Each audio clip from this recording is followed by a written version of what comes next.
Today's current topic is Tawang issue. Why it is in news?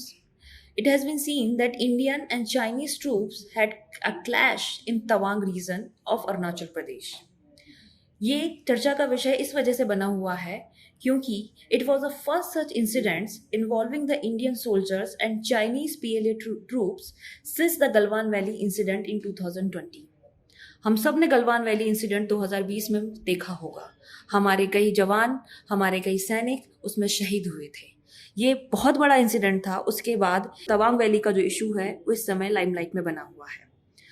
इसमें हम क्यों देखते हैं कि सैनिक शहीद होते हैं या ये जो क्लैश होता है? Because both sides patrol these areas up to their claim lines and this has been a trend since 2006। Now question arises, where is Tawang? Tawang is a place in the state of Arunachal Pradesh. It lies to the north of the Wangshu River, which is in the south of the line of actual control with China.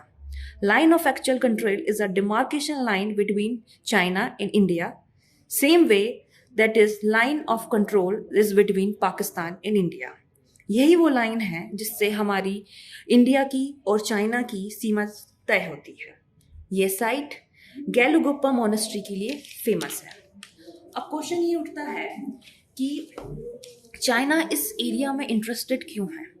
इसके interest होने के 4 कारण हैं। Number 1 strategic, number 2 Tawang monastery, number 3 cultural connection and number 4 political significance. Now talking about the strategic reason, China के लिए north eastern region में enter होने के लिए सबसे बेस्ट प्लेस मानी जाती है तवांग रीजन। इससे चाइना को वहाँ से एंट्री बहुत ही प्रॉपर तरीके से मिल सकती है। सेकेंड, तवांग मोनेस्ट्री जिसका नाम है golden Namgey Lhatse. China proof देता है कि ये जो एरिया है once belong to Tibet, means this area has a significance with Tibet and Tibet is the part of China. Third, they have a cultural connection, as we already know that both sides, whether it is Tibet or Arunachal Pradesh or northeastern region mostly, they follow the tradition of practicing Buddhism. इसलिए China का claim रहता है कि हमारे दोनों side जो लोग रहते हैं उनके कल्चरल टाइज हैं, that's why this region belongs to us. And finally political significance related to the stay of Dalai Lama in 1959 when he was escaped from Tibet and he took a rest in Tawang region.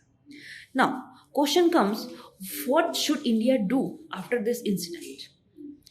India needs to be more vigilant for any new development in China near its border to protect its interests efficiently. हमारे देश को पूरे time इस चीज़ पे vigilant रहना पड़ेगा कि China कोई भी वहाँ पर डेवलपमेंट कर रही है या कोई भी कॉलोनी बसा रही है तो इंडिया को हमेशा उस चीज़ का ध्यान रख के और हमारा जो स्पाई सिस्टम है उसको और स्ट्रॉन्ग करना पड़ेगा। Second, India need to build a robust infrastructure in difficult border areas. Infrastructure which will be helpful for the military or for the security forces which are serving there. Third, these border troops should continue to maintain proper distance and ease tension. जैसे कि हमने कुछ video clips भी देखी थी कि हमारे सैनिकों द्वारा चाइनीज सैनिकों को मारा जा रहा है और बहुत प्रकार की वायलेंस क्रिएट हो रही थी। तो इस वायलेंस को कैसे अवॉइड करना है, कैसे सिचुएशन को हैंडल करना है, ये हमारे बॉर्डर ट्रूप्स को बहुत अच्छे से पता होना चाहिए। And finally, these 2 sides should avoid by all the existing agreements and protocols on China India boundary affairs. दोनों कंट्रीज़ को अपने सारे एग्रीमेंट्स और प्रोटोकॉल्स को प्रॉपरली फॉलो करना चाहिए जिससे इन फ्यूचर इस टाइप की क्लैशेस देखने को ना मिले, हमारे और सैनिक शहीद ना हो। लेकिन जैसा कि हम जानते हैं, India always follow the protocols but China never.